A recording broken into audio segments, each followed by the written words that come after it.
It's time to get all set for Sunday, a podcast for busy and distracted Catholics with your hosts, Scott Williams and Jeff Traylor. When I hear the coffee brewing, I think, what the heck we doing? Because I got barely any sleep last night. As the diaper bag I pack with Hot Wheels dollies and some snacks, I say a prayer there'll be a seat in the crime room this time. It's alright, cause I'm all set for Sunday. It's alright, cause I'm all set for. It's alright, cause I'm all set for.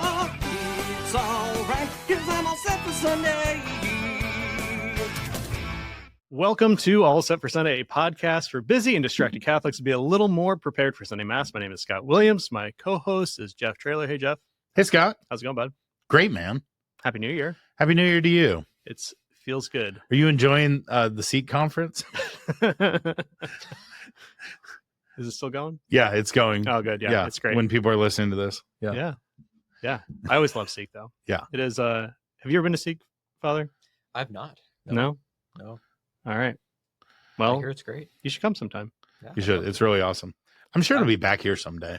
I'm actually covering another parish so that Father Jonathan Meyer can go to Seek. So, Oh. yeah. Which one is that? Which parish? one of his parishes? I think it's All Saint. I don't know because there's 2 weekends I'm covering. Yeah. So The All there's one Saints of them. Catholic Community. Yeah, actually, I think it's the other one. It's the other parishes. Bright. Bright and St. Lawrenceburg. Teresa Yeah. Benedicta of the Cross Yeah. in Lawrenceburg. Those are good Or ones. St. Lawrence in Lawrenceburg. St. Teresa Benedicta of the Cross is in Bright, I think, right? Yeah. Yes, yeah, that's the one in Bright. Okay. Good. Well, that's nice of you to make the haul down to Dearborn County. That's always a joy.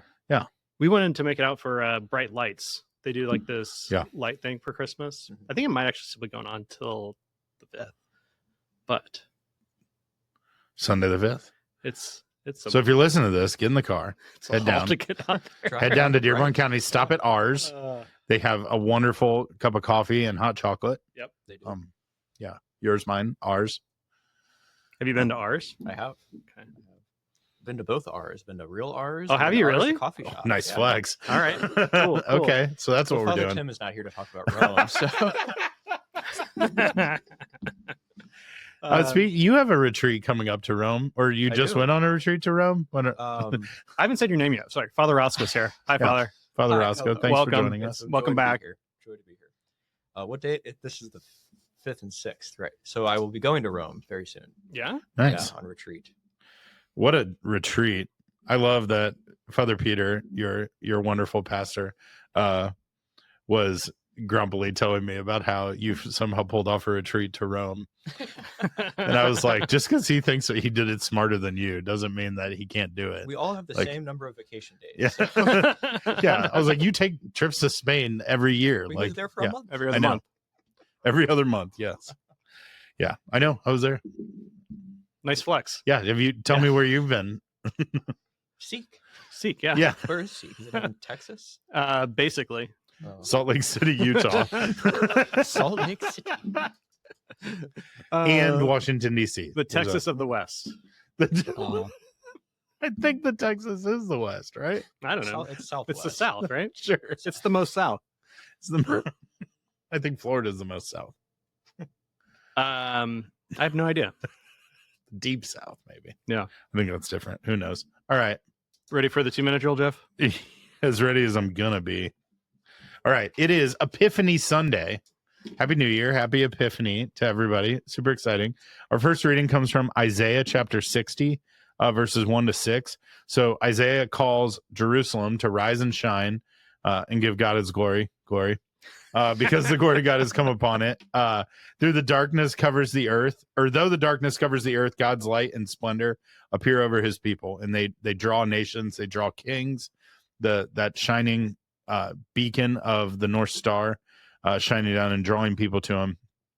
Sons and daughters return. The city's heart will swell with joy and receive the wealth of nations. And there's caravans of camels and an abundance of foreign treasures, including gold and frankincense, that will all come proclaiming the Lord's praise. So that's a nice little teaser there in Isaiah. Our responsorial psalm is, Lord, every nation on earth will adore you. That's a good one. It is. Banger, It's yeah. good. Is it a banger? I don't know.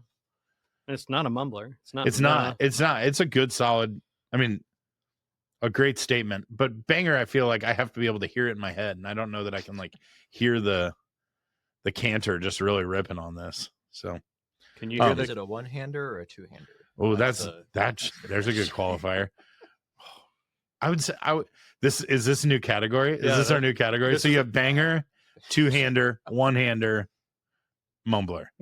I like it. Or meh, and then mumbler. Those are our categories. I like it. I would say it's a two-hander. Yeah. Wow. Yeah. Like, this is an exciting phrase. So let's get after it. Yeah. I mean, All right. I still can't hear it, but No, but I could see a cantor getting two hands up, like, "Hey, everyone, pay attention.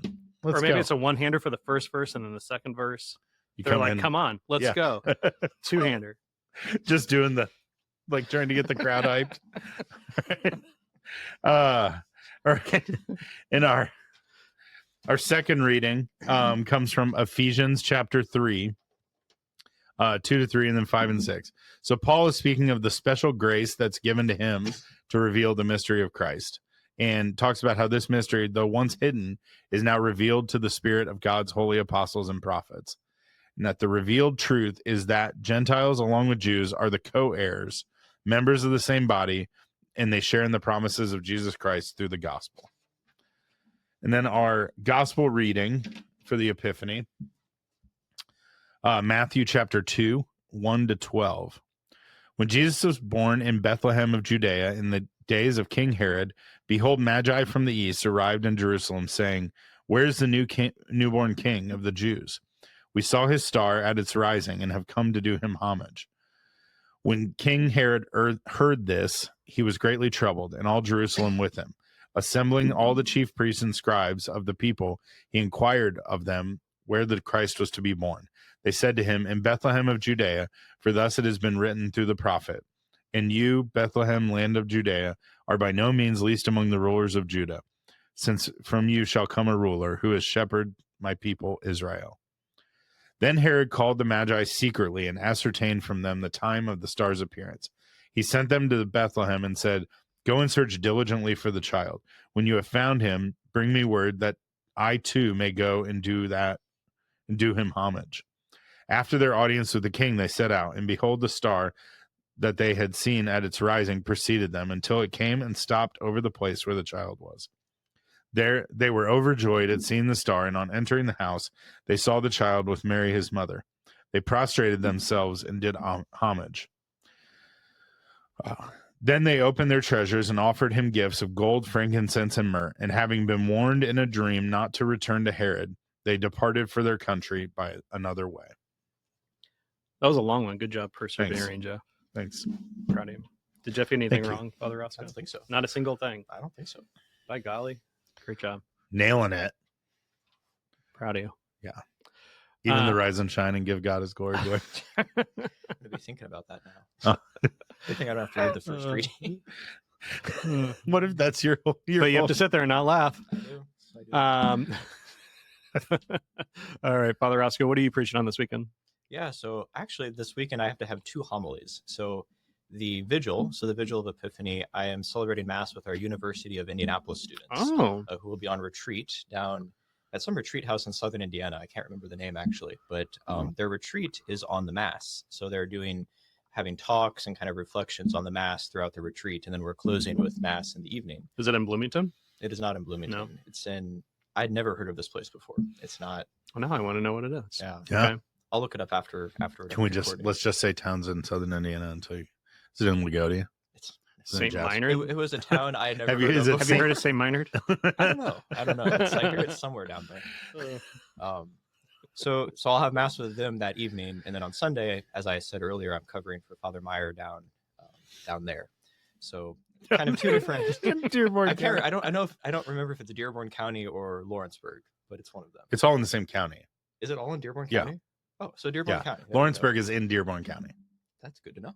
Hmm. So he's like He the has whole he is the pastor of the county. well, he's the pastor in Solidum with Father Hollowell Yes, of yes. the entire county Yeah. of Dearborn County, the Diocese of Dearborn County. Well, there we go.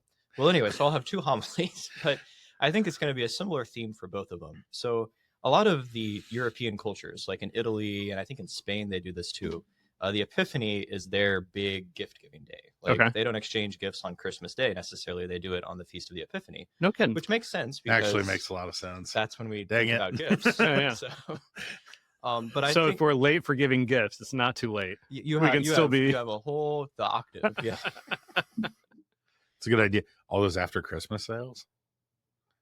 Just saying, guys, file this one away. Yeah. Gifts on the Epiphany, and you get them all half off. That's right. And you're more traditional. So Yeah. how Yeah. yes, you cheat. Traddies give gifts on the Epiphany. That's a Tradies and Europeans. There we go. two polar opposites. Great.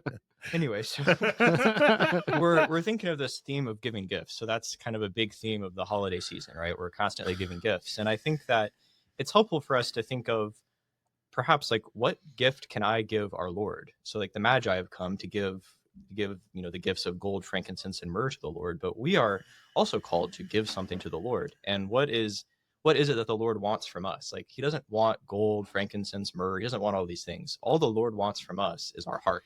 He wants us to give him our heart. So that's kind of a good starting place to reflect on, well, what does that mean for me? Like how can I give the Lord the gift of myself, of my heart more fully? What can I do in my life to kind of shift things a little bit more in that direction? And with the University of Indianapolis students, we'll talk about that in terms of like the Mass. So the Lord gives us the great gift of himself at the Mass and the Eucharist, but then how can I prepare my heart more fully to receive the graces that he wants to offer me each time I receive him in Holy Communion? What does it mean to properly dispose myself? So that'll be the direction I take for that one. And then for the parishes, I'll probably talk a bit more generally about what are some practices, things in my life that I can do to give the Lord my heart. It reminds me of this great story of Pope John the 23rd. I hope I it's love true. John the 23rd. You heard of him? I'm big fan, but I love John the 23rd stories. Yeah. They're always fun. They are. I hope this is true because it was told to me by a priest, and I was trying to It's look got it to up. be true then. I was gotta trying be to look true. it up, and I Priest found has never lied to me. I found one website of some Italian or something that cited it, so I think Okay. it's true.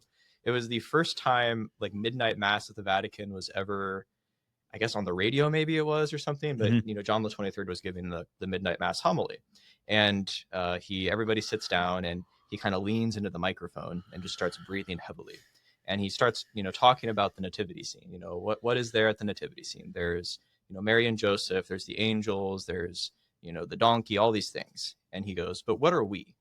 What are we? I think we are more like the donkey. I think in every nativity scene, we are the donkey.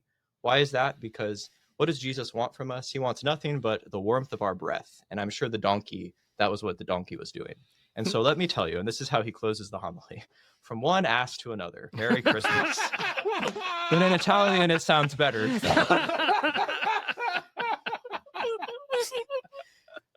So there we have it. That's wonderful. That's wonderful. But the idea, which I think is a beautiful idea, like all the Lord wants from us, he doesn't ask, for all these great things. He just asks for our heart, for the warmth of our breath. And that's what we're called to give him. So that's something beautiful to meditate on. That's so good. Please say that. That needs to be in your homily while you're covering for Father Meyer. You're quoting a saint. I am quoting a saint. Yes. Yes. Allegedly. You're according to an Italian website.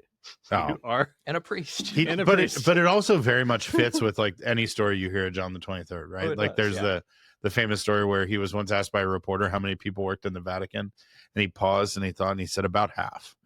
One of my other favorite stories about him is he was just in the Vatican one day and he was walking by this worker who was like repainting the ceiling or something. And the worker dropped his hammer, and as he dropped the hammer, used the Lord's name in vain. Very badly, because if in Italian, all of their expression, like our expressions are mild compared to their kind of very blasphemous expression. So he uses the Lord's name in vain. And he didn't know the Pope was there. So John the 23rd picks up the hammer and hands it back to him. And he says, just, I don't know if I can say this on air, just say shit like the rest of us.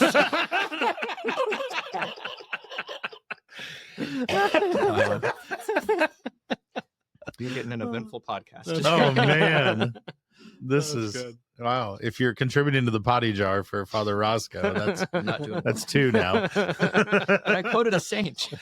Both times. Both. Oh man. So like I love the idea that you're going to go to, like, obviously you're going into a place where, I mean, it's a community that knows who you are, right? Like, but that this isn't, they're not seeing their pastor, but this idea of this gift giving, what's that practical advice you're coming off of as like a father raising kids, right? Like even my kids at the age they are, this time of year, like heading into the holidays, Christmas, coming out of there, I get a lot of anxiety and stress a lot about like, how do I make sure that I'm giving to my children and making sure and knowing they know that they're feeling loved, but I'm not like creating these monsters who just expect that things be handed to them and given to them and like build. How do I give gifts but not build entitlement, right? Like, and I think the Epiphany coming right after Christmas gives us a little bit of a glimpse of that. But what is your advice to those parents of like how do we take this coming off of 2 weeks after Christmas, off this time off break? They're probably, these parents are all probably ecstatic to send their kids to school tomorrow and just get them back out of the house and stuff. But like, how do you take and turn this then in this Christmas season on the Feast of the Epiphany? Like, how do we turn this back on teaching our families these lessons? Yeah, I think the best gift that you can give, that anybody can give, is the gift of your time and your presence. So that's what the Lord asks of us, right? Is the gift of just being with him, of spending time in prayer, of coming to mass, of just encountering him and giving him our time and ourselves. And that translates into our families as well. Like that's the best gift you can give your children, is to spend time with them and to create these family moments where you're all like, spending time with each other, but also spending time with the Lord, like finding time for family prayer, finding time to, I think you had mentioned on a podcast, you weren't doing screen time with your kids or something for Advent, like just reading books together, like whatever it is, but like finding the time to be intentional with your presence, not presence, but presence, because that's really the best gift that we can give each other. And that's the gift the Lord gives us, his very presence, his real presence in the Eucharist. So I think shifting it, like exchanging gifts is fun and all of that, but putting the emphasis on the time that you spend together, the time you spend with the Lord, the time you spend in church, that's where the key lies. I love Thanksgiving Day and Christmas Day, because by and far most everything is closed. Like you can't do last minute anything. You can't, most like a lot of grocery stores are closed, all restaurants are closed, and it really forces you to be present to the people that are in your midst. But it also, like, Jeff and I can control the things that we do in our own families, but we can't necessarily do that for extended family and people that are not in our immediate, control's not the right word for family, but influence. Yeah. But extended family, like, you also have that opportunity. They're all doing the same thing. Like the reason for being home that day is to be with people that you love. And it just forces you in that. And I don't know. There's something really special about that.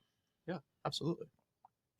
That being said, one of my favorite Christmas traditions when I was a kid was we didn't have extended family around. So we would get up, we'd have Christmas morning, and then, it's 8:30 in the morning and our day's done. Yeah. Like, not done. You got all your toys and everything. But my mom's favorite thing to do on Christmas was go to the movies. Oh, really? Because the movie theater is like the one thing open on Christmas. Really? Yeah. Thanksgiving and Christmas, both.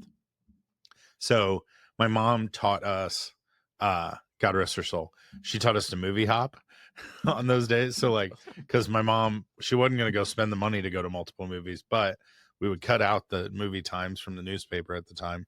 Newspapers, Father Rosko, were a thing where they would send you daily updates and news and information. Did you have to read it? Yeah. Like, not even on a phone. Wow. We would take that with us, and then we would just move from one theater to the other. It's hard to get caught movie hopping when your mom's there. Like, anyway, but it's one of my fondest memories of, like, because we did it together. Like, it was part of our traditions. It was, one of those things that, and sometimes where, like, now we're very blessed with like tons of extended family and all these different events, and we do Christmas at our house and stop by and see other people and go to their Christmases. But man, sometimes I really just miss those days of like, that was it. We did Christmas and we went to a movie, and Or two. Yeah, usually 2. It's great. Oh, goodness. All right. Well, we ready for some dumb questions? I got dumb questions. Yes. First off, is that a new cassock? No, this It looks is shiny. It is shiny. It's a different cassock than I've ever seen, and I have so many questions. This is there's a story to this cassock actually. Oh, This is from Is that an Under Armour dry fit cassock? No, this is like my nice cassock. So I It's wear it very on nice. Sundays or feast days. Also, when my other cassock is dirty, which is it is dirty, Okay. so There. but it's a feast. Well, It is. it is a feast day. Yes, it's Yeah. about to be the Epiphany. So, no, this cassock is from Rome. It's from have I talked about the tailor in Rome, the cassock tailor before on the show? Mm-mm. which one? Everybody calls him the back alley tailor, but it's this guy in Rome who I discovered through Father McCarthy, who makes like the best cassocks and for half the price. But he has no shop, no website, no nothing. Like you have to know somebody to get an appointment with him, and you meet him at these very particular times on very particular days in the sacristy of this tiny little neighborhood church, kind of off the beaten path in Rome. This is amazing. Yeah, and Mhm. he doesn't speak a word of English, and like I can understand Italian pretty well. I can't understand a word he says in Italian. Like his Italian is so Roman and mumbly, but he kind of sits there, he looks at you, then he just starts measuring you as he mumbles stuff in Italian, and then he gives you a little slip of paper with your price, and you pay him in cash, and then 3 months later you have a cassock. And it's half the price of most cassocks, the best fitting cassock I've ever had, and yeah, it has a story. So- Wait, I think I've heard of this guy because I don't know if you guys know, but Father Tim studied in Rome. But he's told this story before of he went to this guy and the guy measured him and the guy just started laughing. And he said, I sewed 2 cassocks together for you. I think that was Mr. Mancinelli. Oh, different. But he's a well-known tailor. Yeah. There's also another story with that. So I do love that there's nothing better than Father McCarthy's got a back alley tailor with in in Rome. Rome. Yeah. You have to pay in cash though. No, one of Father Tim's stories that I find funny. So like an actual nice cassock, the buttons are made of fabric, not of plastic. Okay. So if you see a priest with plastic buttons, you know that they have a cheap cassock. Mm. So Father Tim, I guess, went to Mr. Mancinelli, this famous shop in Rome, to get a cassock, and he sold him a cassock with plastic buttons. I guess Father Tim didn't realize anything, so he just bought it.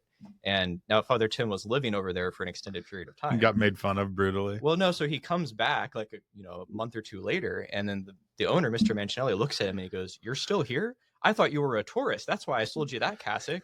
Well, if you're gonna live here, let me put on real buttons." So he put on the cloth buttons for him. That's funny. Yeah. Okay. Your cassock has these giant cuffs on it. Is that standard? Have I just never Yes. noticed this on I cassocks? know all cassocks have the cuffs. Okay. Yeah. Those are like Sometimes they have- pockets. Like you could keep all kinds of stuff in there. Like they're like if I'm like an MC for a mass or something, I'll slip a worship aid in there sometimes. That I way you love can that. Pop it out when you need to. That's great. All right. Next dumb question. Explain to me like I'm a 5-year-old the difference between magi and kings. I don't know. And were they actually kings? You're were asking they- the wrong person. They're some people will say they're like 3 like wise people, but I don't really know. I would have to look up the history. Got it. So I'll I file can't- this yeah. one away. File that. Ask Father McCarthy. He could probably tell you. I'm sure he'd at least make something up. What's an O antiphon? Oh, No, Antiphon. antiphon. oh, Oh, antiphon. antiphon. it's a good Oh, question. antiphon. That's a good question. Oh, antiphon. So Because we were talking about this back in Advent about when we sing "O Come, Emmanuel" and when we don't sing it. yeah, so that's a very good question. So everybody knows the famous Advent song, "O Come, Emmanuel." Sometimes it's the only Banger. song you ever Banger. hear. All of that. That's two syllables. Yeah. It is a banger. Yes. Double hand Double hand. banger. Yeah, the cantor gets excited. O Come, Emmanuel is actually based on what are called the O antiphons. So in the Liturgy of the Hours, which is the prayer book that priests and religious pray every day, Mhm. the different hours of the day, like morning prayer, evening prayer, etc. And evening prayer, or Vespers, starting on December 17th up until Christmas, the antiphon at the Magnificat, so the prayer of Our Lady, "My soul proclaims the greatness of the Lord," Mhm. which is always said at Vespers. The antiphon at the Magnificat, they become these O antiphons. So like They all start with they O. all start with O, like "O Key of David," "O Emmanuel," "O Root of Jesse," like all these titles of our Lord. And they're these really old medieval antiphons with beautiful music to them as well. And there's a new one each day up until Christmas.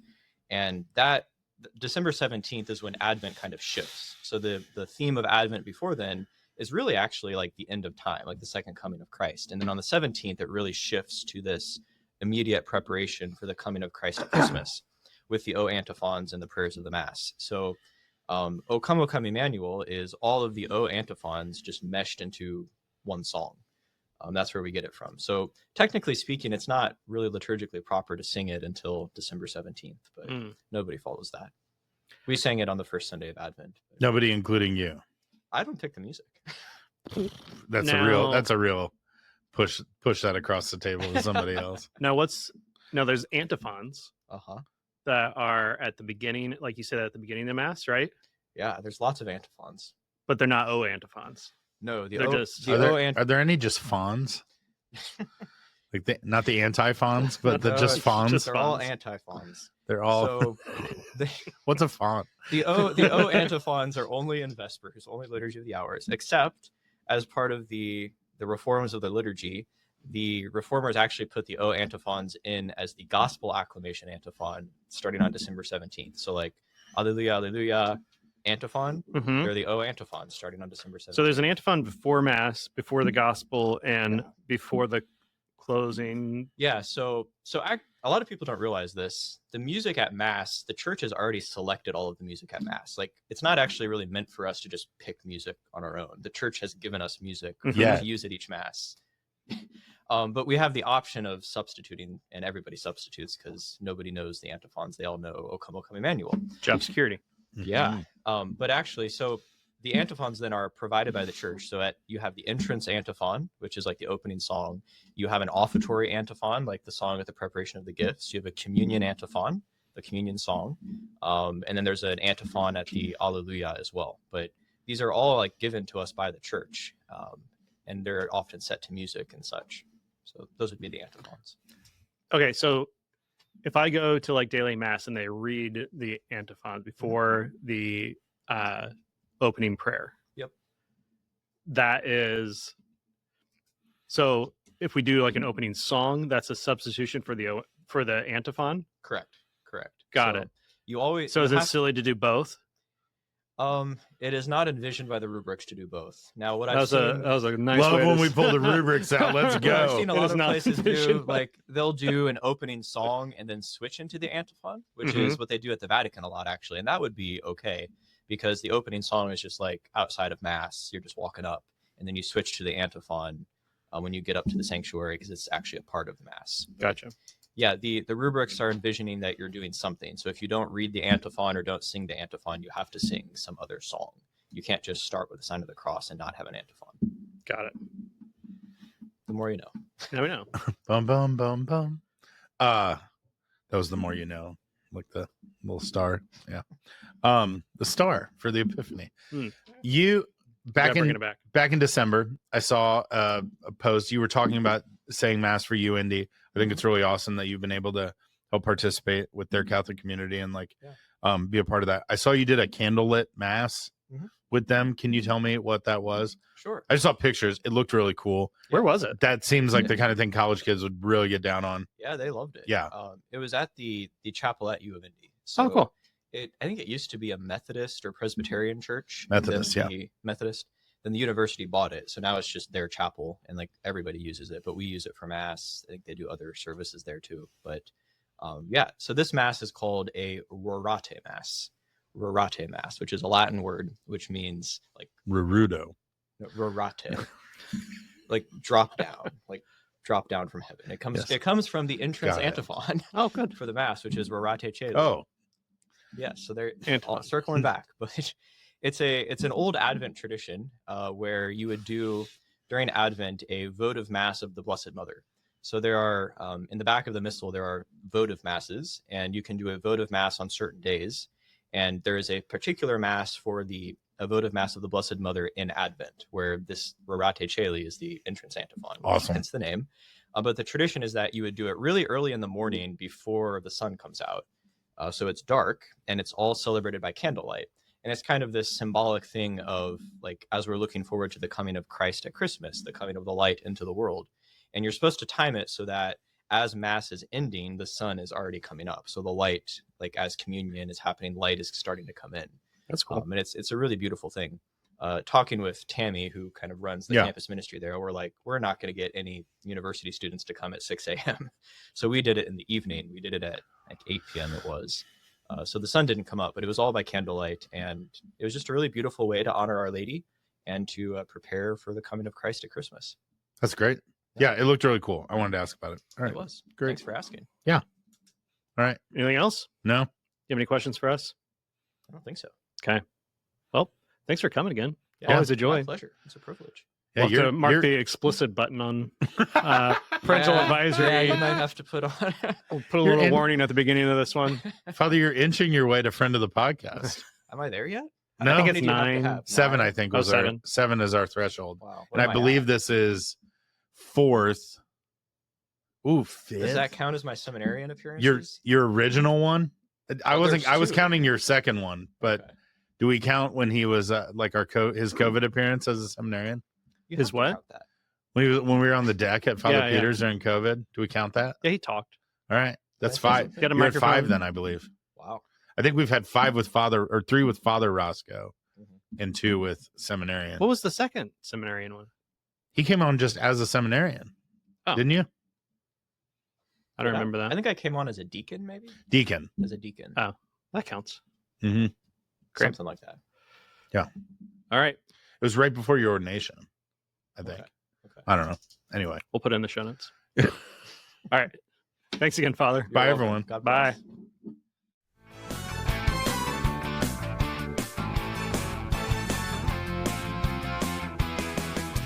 It's alright, cause I'm all set for. It's alright, cause I'm all set for. It's alright, cause I'm all set for Sunday.